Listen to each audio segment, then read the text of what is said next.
Hey everyone, it's Rightplan here from Novagamer. Today we are back with the mighty quest for epic loot. This is Castle Defense 4, so if you haven't seen our first 3 Castle Defense videos, you can go check those out. So we went over how the last castle did. It was actually giving us quite a few wins. I've been trying to design a castle now that is more towards killing knights, and I said that in the last video that that's what we're going to start focusing on, is a knight killing castle. This design is very simple, but it's very damage dealing, so it actually, as you can see, this guy had some trouble, but I did have 3 losses here, and 2 of which were the knights. This guy did make it without using any potions, but that's because he did it this many times. And more times here. So as you can see, that guy lost there, and then he just kept losing all the way up to here where he finally won. So it took him that many tries. But as you can see, most of the knights were getting close to a knight killing castle, because we got 4 potions to beat it there, 4 potions to beat it there, 2 potions there, but this guy, and there's one more. Where is he? Right here. Archivian, if you are watching, thanks a lot for making the comment there. So it's getting harder each time. Nice work. This guy does try out my castle quite a bit, so I'm actually happy to see that he's seeing it's getting harder. That's pretty good. And he normally was beating my castles with like 1 or 2 potions. I got him up to 3. I feel if I can push him to 4 potions, it'll push the rest of these guys to dead, because he seems to be the best knight fighting wise that I've seen in replay videos. And this guy here is just an ours. So if you see, he purposely kept doing the, right here you have your target attack. Where is he? He has been doing target attacks on me like crazy, so every time I unlocked mine to try to get more people to attack my castle, to try to get more wins, to test the castle load, it would always be him attacking it. He died the first time he attacked the castle, and then he found out how to beat it, and then he did it over and over and over and over again after he found out how to get past all the defenses. But you see, I did kill a knight there, and he did have to use 4 potions, so it wasn't like it was a one-trap kill. He had to actually go to everything to make it through, and then he still died in the end. This right here is actually a huge section where I changed the castle a bunch to try to figure out some new stuff. So that's why there's so many losses right here. Then after I changed it, I started getting more wins. 1 loss, 2 loss, 2 wins, 3, 4 wins in a row, 1 loss, another win, and then you can see a whole whack of wins. So the problem is just like every other castle, once there's not a lot of people who are level 30. Well, there is, but not for the amount of people that play the game. So as you can see, once people start figuring it out, they're going to come back and they're going to start killing your castle every time. Now, he did have to do it a whole bunch of times, so really this is only 2 losses in a row. And then the next one was 2 wins. So then this guy finally beat me after his 3rd attempt. So the castle is still difficult. So don't let these losses make it look like it's doing terrible, because you have to actually look at what it is. So that guy there had to do it like 9 times to beat it. And the only 2 that actually beat me were the 2 knights, and they had to use 4 potions. So it's getting really, really good to kill knights now. I just need to make a few more tweaks, and it might push them over that one little bit of the edge. So I think really now it's down to trying to figure out what kind of monsters I want to put in, and probably changing around. Well, I'll get to the castle and I'll show you. So if you haven't checked out our other 3 videos, we have 3 more videos that are castle defense. All of them have a different design castle, and I do a review on each castle and show you how much damage each one does. Now, if you don't want to build the castle the exact way I have it, you can also just take ideas from the castles that I'm building and create your own. So, and we'd be happy to check out your videos if you post them below, and then we'll be able to check out your castles and see what they look like, and then maybe we can incorporate some of your ideas. Alright, so one thing, the reason why I haven't done my revenge on this guy is I'm saving that, because as you see, I got my knight to level 30, my archer to level 30, and I'm working on my mage now. So the mage I'm actually leveling by using my revenges, because if you go to the mage and then go to here and then go to revenge, you'll see I'll get 31,000 XP for doing that one. And some of them are trapped filled, like they're nothing but traps.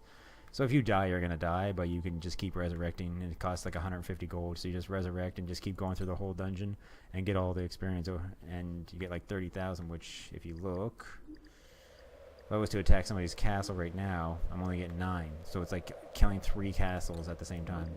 See, 6, 5, 7, 5. So it's like killing at least 3 castles at the same time, if not more. So it's a really fast weight level. So if you guys haven't known that trick, that's a good thing to do with your revenges. Don't just do the revenge. Save that to level your next character. So let's go to the castle here. Alright, so this is the castle. Now I've made a couple changes. If you guys look at the last castle, you'll see that there's some similarities, but I've really kind of gone with a whole different idea of a castle here. Some of the similarities, for instance, is I still have the time killing loop, or the time loop, that is what I call them. But I didn't put this in here just because I wanted this time loop. I put it in mainly because I needed this here. And I needed that to get here so that I could get these 3 extra cannons in. So as you see there's 3 cannons. I needed this to put the 3 cannons in. If you don't have that there, you won't have enough out of these 4 pads in here, power supplies, to be able to get those lit up, as well as everything else I have in here. So you really need to do something very similar to this part here, at least.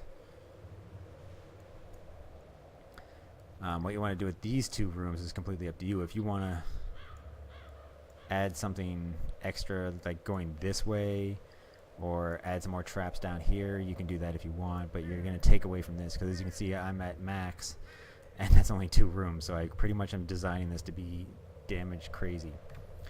So what I'll do is, first I'll show you, I'll just sit here for a second, show you, so you can pause this at this point, and you can see how I have this laid out. So you can see 3 cannons there, 3 cannons here. That cannon, you can put that as, I've time and time again removed that and put in one of the little healers. I've sometimes taken that out and put the cannon back in. It's really up to you. I find the cannons more beneficial for my setup, but you don't have to have that cannon. You do want to have these 3, those 3, these 3, and the 3 back here. That way, no matter where they move in this whole area here, they're having at least 2 attacking, because if they're down here, they're going to have these 2 attacking them, but not this one. So you're going to have at least 2 attacking, if not 3 at all times. I have 2 silencers in here, 1 here, 1 here. And you want those because that stops people from being able to roll and dash and everything to get out of your traps in here, and it actually does work quite well. Don't put in one of those stupid little traps that do the silencing, because it's really not worth it. These guys are way better because they chase the person around and silence them. And they cost less. No, they cost the same. They're both 4. So, as you'll see, I have 2 rat traps here. Sorry, 2 hamster wheels here, 2 hamster wheels here. There's 6 hamster wheels here. Now, at times, I have reduced this to 4. I've reduced it to 3. I've put it to 5. 6 is ideal. 6 makes it so that it's very difficult for them to come down and get on just the right angle to roll through and land by these, so that they're not hit by these. They can still do it. It's just not as easy. It's a higher chance that they will get hit by this one or this one. Are actually these 2 end ones, which you need 6 to be able to get out that far. So these 2 end ones are really, really good at knocking them back into the center, where then they are silenced and have 6 of these shooting at them at once, plus these 2 guys dashing in, and then these guys here to stun them. So this is a really nice setup, and you want to make sure that you have these pads right where I have them, because if you don't put the pads where I have them, you will not be able to do this setup. These pads, I mean, you can move this one over, or you can move this one over here and then put your minions in a different spot, but you really want these 2 guys to be close to the entrance. And if you move this one over, you're just going to have the same setup that's on this side. So it's, as you can see, you can put it there or you can put it there. But you really need to have those pads right here, or else you will not be able to have the defenses on the 2 sides like this, stopping them from just coming up the side here and rolling in. So that's why you want these. Also, they knock them back into these traps, so if they try to run out, they'll get knocked back in sometimes and get hit with all over again with these.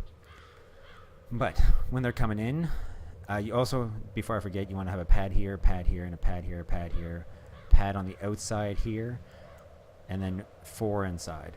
So that's a total of 4, 6, 8, 9 pads.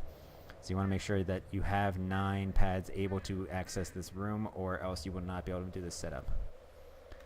So next on the list is the entrance. So the entrance comes in and you have two traps that are your springboard traps. They're both pointing into the center here, of course. This is beneficial and detrimental. I'll explain why it's detrimental later, but these ones here are perfect the way they are. They're always good. And I got the corrosion mines in between the cracks to try to get them to take extra damage when they're in here. These are the ones that are kind of iffy, because what people are doing is they are coming in here, and if they don't die, they're grabbing this group and they're running out here with it. Now it's kind of chancy, because to do that they had to go back through all this again, and there's a high chance that they'll die, which, as you can see, people do die in there.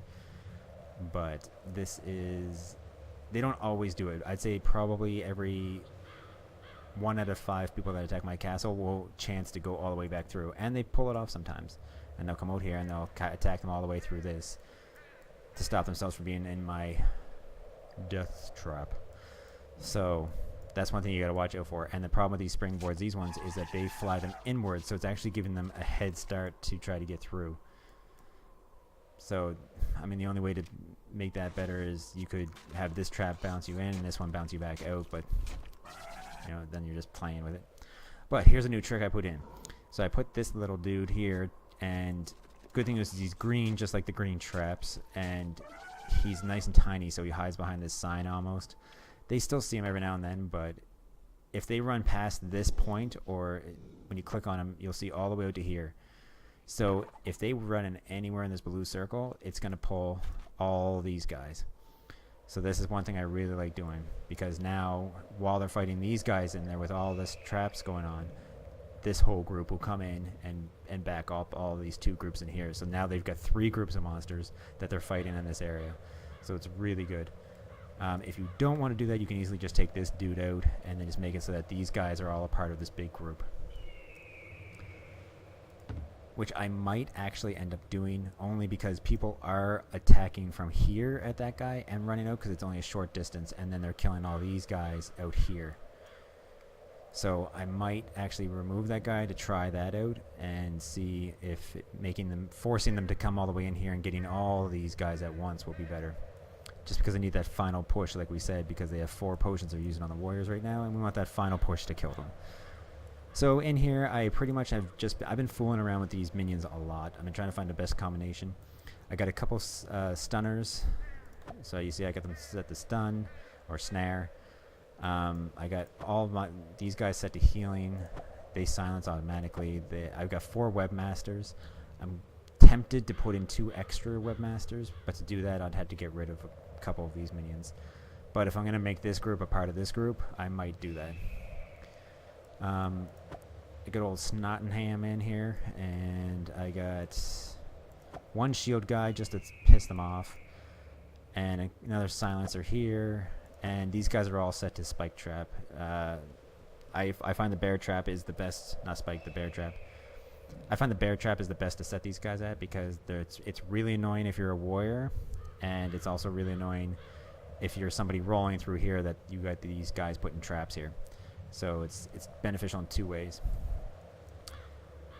If you are making any castle at all that you're making where you're trying to kill a warrior, I highly suggest setting these guys to bear traps all the time, because it makes it not impossible, but a lot more difficult for a warrior to kill them without hitting these traps, because they have to fight at close quarters, and they will drop them right on you as you're fighting them. But yeah, there you have it. So this is that castle. The final room is pretty easy to explain. I just pretty much put cannons all the way around the outside and put this row in here to slow them down, so where the largest population of cannons meet, because they come around the corner here, and, like, there's 2 corners, so if they come down the center, they're getting attacked by all these cannons, and this slows them down. So it's just like an extra thing, just in case they have that little tiny bit of health left, and it just finishes them off. I like doing that, but I think I'm going to start fooling around with this room. I like this room a lot, so I might do something different with this. I think before I build a new castle, I'm going to make this group a part of this group, just to see if that helps, and if it doesn't, then I'm just going to wipe this whole thing out and redo this whole thing. If it does help, then I'll make another video and let you guys know that how well it worked, and I'll show you the wins and losses. But anyways, there you have it. So that is the new castle design. I hope you guys liked this one. Comment below if there's any other castle designs that you want to see, or if there's a specific kind of castle you want to see. Like if you want something that has a lot of traps and no monsters, or something that has a lot of monsters and no traps, like the best way to set those up, or if you want a particular class to be killed. But like I said, if you can kill the warrior, you're pretty much your castle's pretty good at killing any class if you can kill the warrior. That's why we're really struggling to build the best warrior defense here. And as you saw by the amount of potions they're using, we're getting really close to, because I don't think any warrior used any less than 3 potions. So we're getting pretty good. But if you guys have any comments on what you think we could change with this to make it better, let me know in the comments below as well, and I will definitely try to reply back to you as quick as I can. As you check our previous videos, you'll see that we try to keep up on our comments. But yeah, Shroud of the Avatar is back out again tomorrow with the pre-alpha release 5, so make sure that you keep checking back, because I will have more videos out on that so you guys can see the pre-alpha content. But that's it here from Novagamer for today, and as always, happy gaming.